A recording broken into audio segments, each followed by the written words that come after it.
Assalamualaikum warahmatullahi wabarakatuh.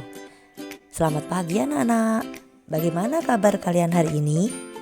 Nah, pada hari ini kita akan belajar tentang sistem pencernaan makanan pada manusia yang meliputi organ pencernaan makanan pada manusia serta fungsinya. Mari kita saksikan penjelasannya.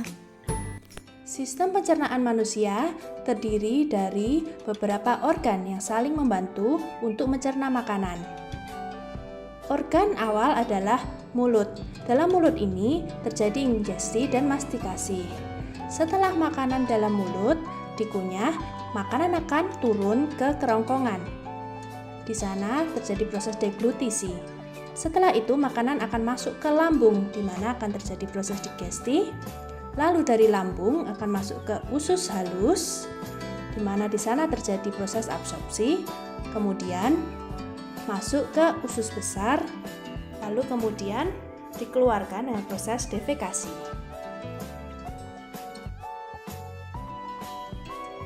Organ pertama adalah mulut. Mulut merupakan organ yang pertama mencerna makanan.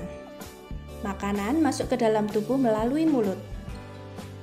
Di dalam mulut ini makanan dicerna secara mekanik dengan gigi dan kimiawi dengan bantuan enzim-enzim pencernaan.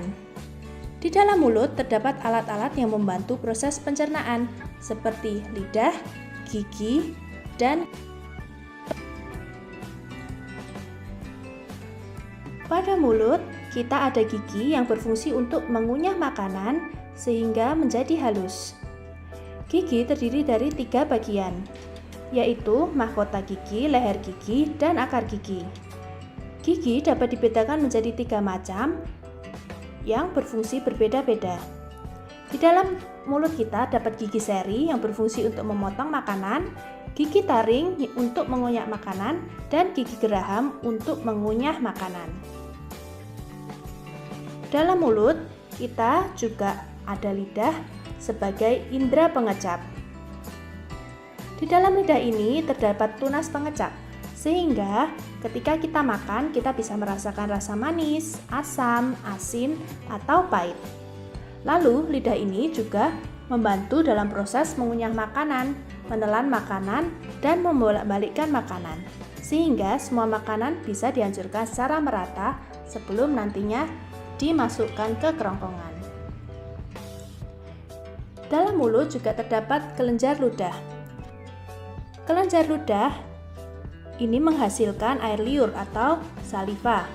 Air liur ini mengandung enzim petialin yang gunanya untuk mengubah zat tepung menjadi zat gula.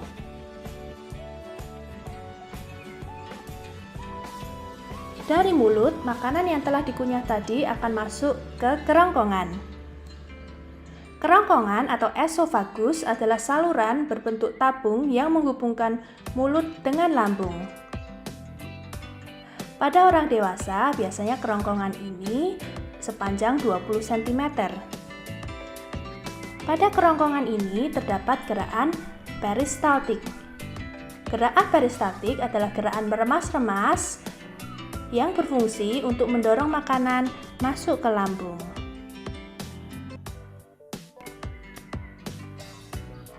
Dari kerongkongan, makanan akan masuk ke lambung. Lambung ini adalah organ pencernaan yang berbentuk seperti kantong, dan lambung ini elastis, bisa membesar dan mengecil.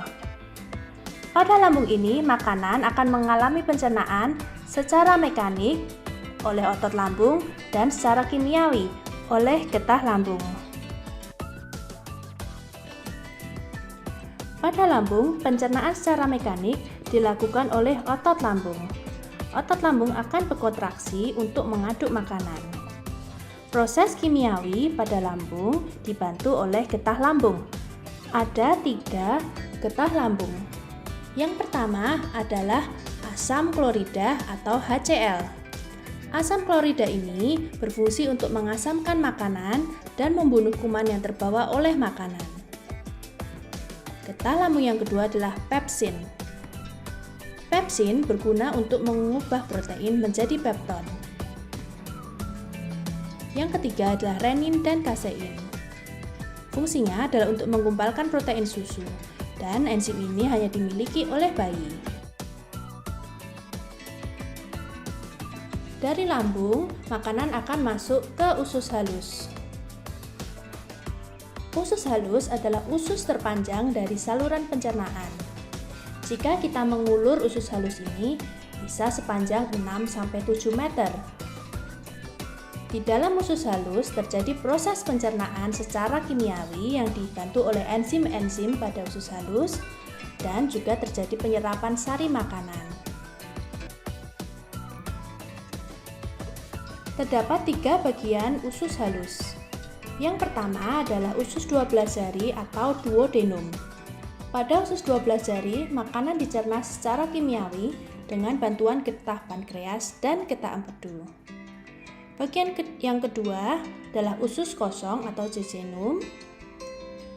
Pada usus kosong ini, makanan akan dicerna lebih lanjut dan dimulai penyerapan nutrisi seperti protein, lemak, dan vitamin. Bagian yang ketiga adalah usus penyerapan atau ileum. Pada ileum ini terdapat jonjot usus yang berfungsi untuk memperluas permukaan usus sehingga proses penyerapan makanan dapat lebih sempurna.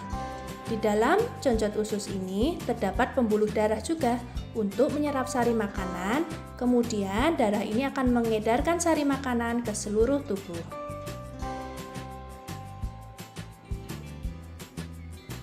Pada usus 12 jari atau duodenum terjadi pencernaan secara kimiawi yang dibantu oleh enzim pencernaan yang diproduksi di pankreas.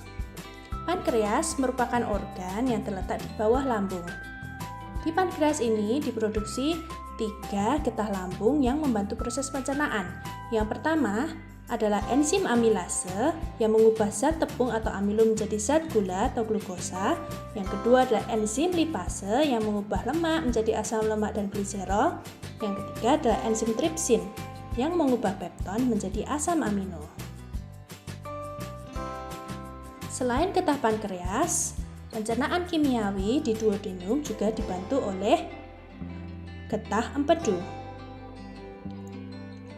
Getah empedu ini berfungsi untuk menghancurkan lemak.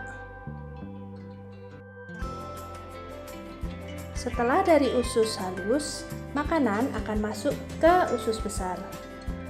Usus besar terdiri dari bagian naik, mendatar, dan bagian menurun. Usus besar ini berfungsi untuk menyerap kelebihan air pada sisa makanan.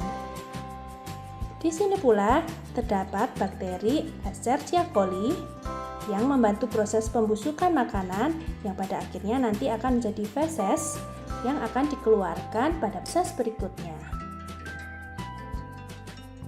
Feses akan disimpan di dalam rektum sampai waktunya dikeluarkan. Saat rektum berkontraksi akan terjadi proses defekasi, yaitu proses pengeluaran feses melalui anus. Dan anus ini merupakan organ pencernaan yang paling akhir.